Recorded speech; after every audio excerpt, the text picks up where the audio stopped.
Hey guys, Schizo here, and today I'm going to be showing you how I made real metal batarangs. I made 3 types total, and 2 of them are folding. If you've been keeping up with my videos, you'll know that I've been doing a lot of Batman videos since the beginning of the year. And not gonna lie, I think after this one I'm a little Batmaned out for a while.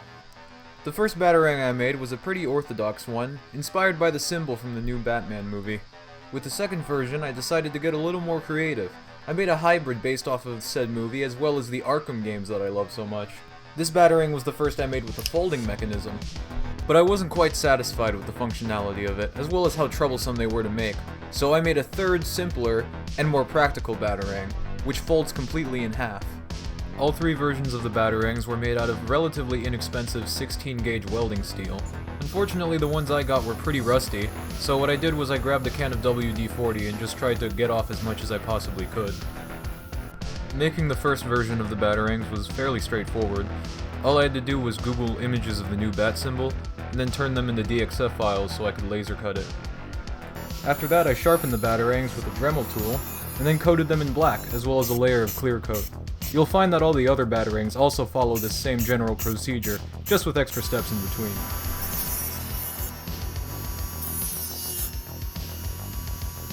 The second version of my batarang, the first folding ones I made, were definitely the biggest pain to make. This was mostly at my own fault due to design flaw. I based my design off of the Arkham folding batarangs, as well as the symbol from the new movie.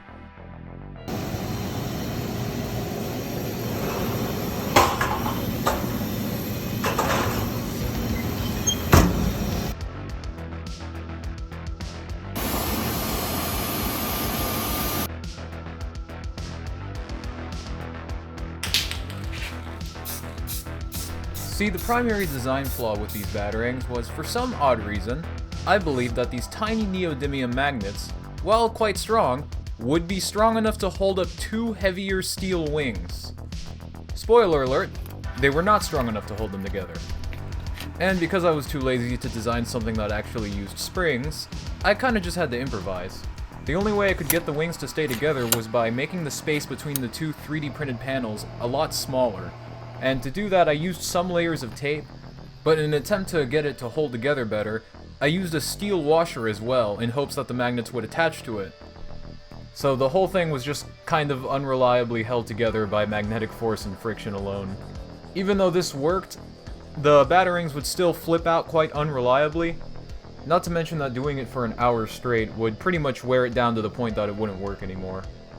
So after making some adjustments to my 3D printed design, I printed it out again, and to get them to flip out more reliably, I placed the same magnets in the center where the wings are supposed to lock in, so that you could flip it out more reliably and have them in the correct orientation. The gripe I had with my folding batarangs at this point was that even when they were folded, they really didn't get that much smaller. I will never understand how the Arkham Batman can carry so many of these. So I wanted to come up with a design that would instead fold completely in half. I first tried using cabinet hinges to attach the 2 halves of my laser-cut batarangs together, but unfortunately I suck, and I don't know how to solder anything except wires, so this ended up being a disaster. I also only had the crappiest propane torch and solder available to me for the job, and the hinges themselves just didn't want to seem to heat up, though the batarang steel was working fine, so I actually at this point tried to make my own hinges. This didn't work out either, because it's extremely difficult to make handmade hinges with what I have. With all that considered, the best solution I could devise at the time was to just use JB Weld to stick them together. Overall, Batarang 3 is probably the most effective. It has enough mass to stick more easily, and despite being larger, it folds completely in half, so it's almost the same dimensions in space as the first Batarang. Unfortunately though, they also break the easiest. Personally, I think version 2 is my favorite, even though they're kind of the worst ones. They just look so damn cool. Alright, so I have all the batarangs set up here. We're just going to be throwing them at that cardboard box. I have version 1, 2, 3, and just for comparison's sake, I brought out my old handmade ones as well. I'm just going to throw them in order. You didn't see that.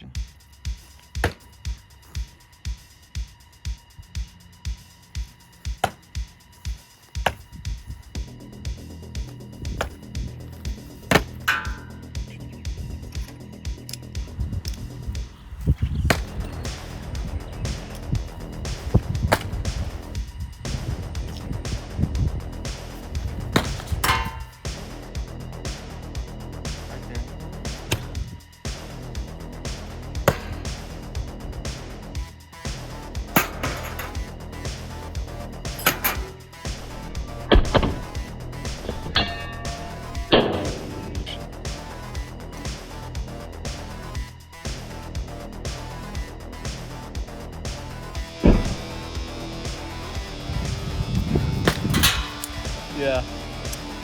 I threw these a little too hard. Alright guys, special thanks to my friend Ron for coming over to help me film this video. But since he's here already, we've decided to do a batarang throwing contest. Let's do this. Loser buys dinner? Sure. McDonald's. McDonald's. Whataburger. Whataburger. I'm trying to run you broke. Okay. Let's throw 12 each? Yeah. Alright, we're gonna be throwing in rounds of 3. You got it.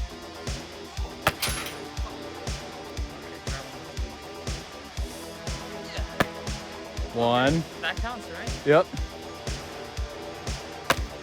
2. Oh no, I'm intimidating. Okay. Alright, my turn. God, I'm losing my nerve. I wasn't expecting him to do good.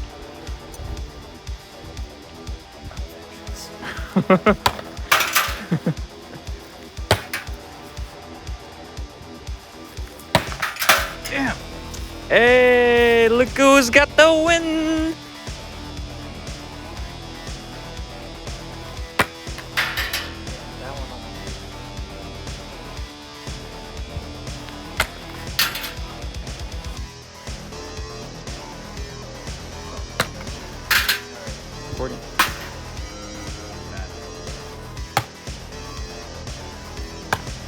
Okay. Hey, you're moving up a little too much. Okay, hold on.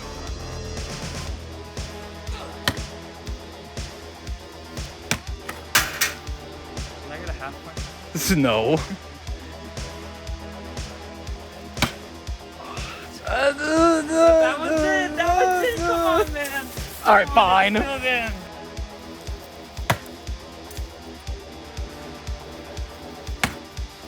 Oh my god.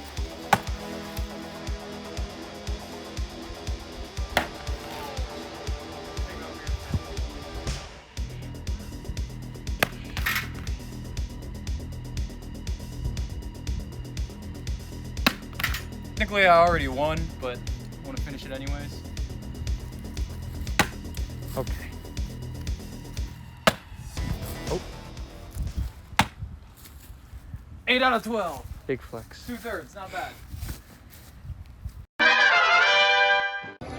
How does defeat taste?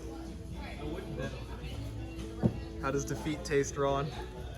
It's always a win-win. Fair enough.